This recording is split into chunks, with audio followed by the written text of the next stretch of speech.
In this video, I'm going to show you how to make Neuro DnB like this.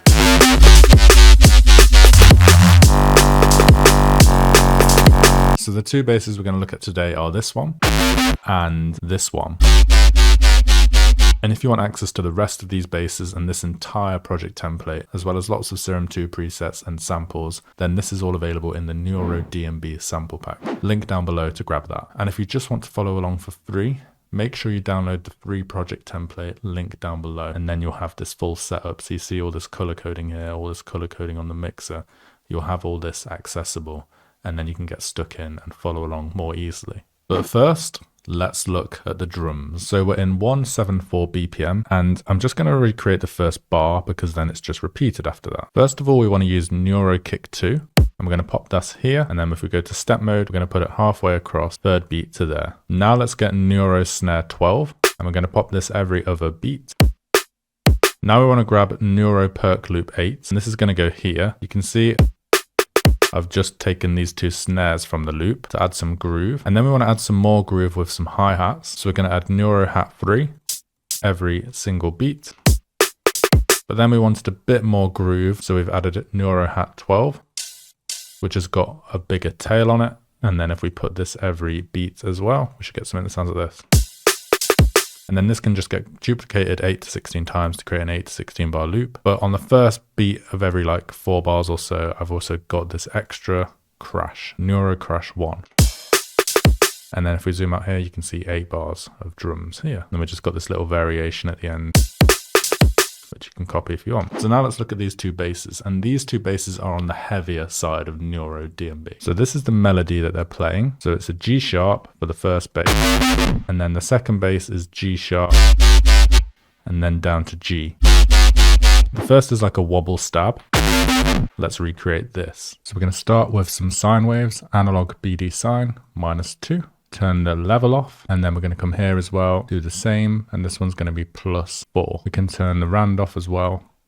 And now what we want to do is shape the LFO onto these two levels. So both of these levels are off. I'm going to put this on envelope mode and put this on half, and then we're going to drag this up to here, and you're just going to shape it like this. And you can change this later on. It's going to affect the LFO rate later on. So let's just leave it like something like this for now, and then drag this on the levels.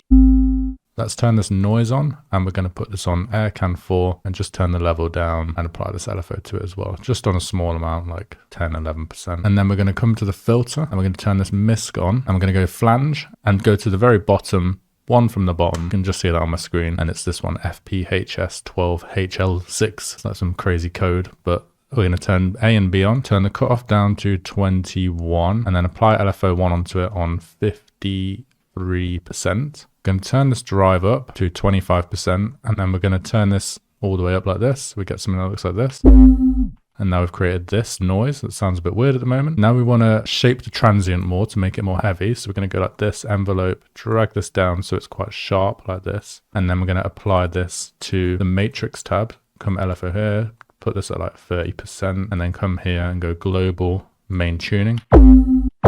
So now you hear it's more transient at the start of the hit. It goes, but at the moment this just sounds weird. We need to add some post-processing to bring some of the sounds out. So let's first add some distortion, and we're going to add this here, and they're going to leave it on tube and just max it out. And already you can hear the sound coming through. Now let's get rid of some of the muddiness with an EQ. Put this on -8, put this on like 40, and put this on around 320, around there. Now you hear that coming through very nicely. Let's add the hyper dimension, and we're just going to tame these down a little bit, tame the size down, and bring the mix up, just to add a little bit of width. And then finally, let's add a compressor on multiband and just turn this gain up. And there we have that sound. Now, if you want to change the LFO amount, you can change this here. So if we want just max, you just want that aggressive sound at the start, or if you want it to be more wobbly, you can experiment with different sounds there. Now, if you enjoy my teaching methods and my productions, why not check out my Music Production Academy, where you can learn exactly how I produce banger after banger. Link down below for more information. Now, this is like a really heavy wobble bass. Let's recreate this. This is going to follow a similar format. We want to first get a sine wave analog BD sine -2. We can turn the level off again, the round off, and then we can come here and do the same, but we're going to do +4 instead of -2. Level off, round off. And then we're going to create another shape and do this slightly differently. So this is going to come here. We're going to drag this down a little bit to get a bit of a curve, and then drag this up to get a bit of a curve as well. Now we're going to come to the bottom here, we're going to click dot, and we're going to get 1/8 dot there. So you just keep dragging it till you get 1/8 like that. We're going to turn the mono and legato on so we can nicely switch between notes. And then we're going to pop this on the level of both. We should get this.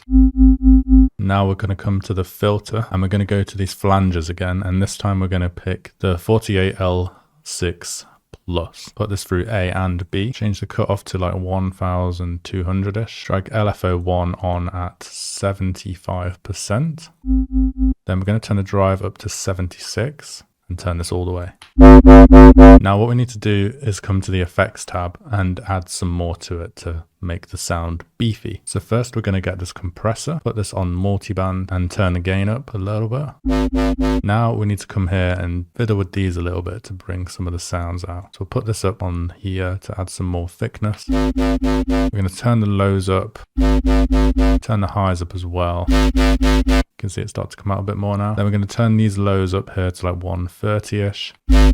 And then turn these highs up, because not many highs are getting through at the moment. If we turn this up to like 167-ish, you see more of those sounds starting to come out now. We'll just leave these mids as they are. So we'll come to this EQ here and shape this a bit more. So let's remove some of the muddiness and add some more mids to highs. So let's drag this to like 360. Turn this on, change this to 40, and the gain down to like -8, and we should get this.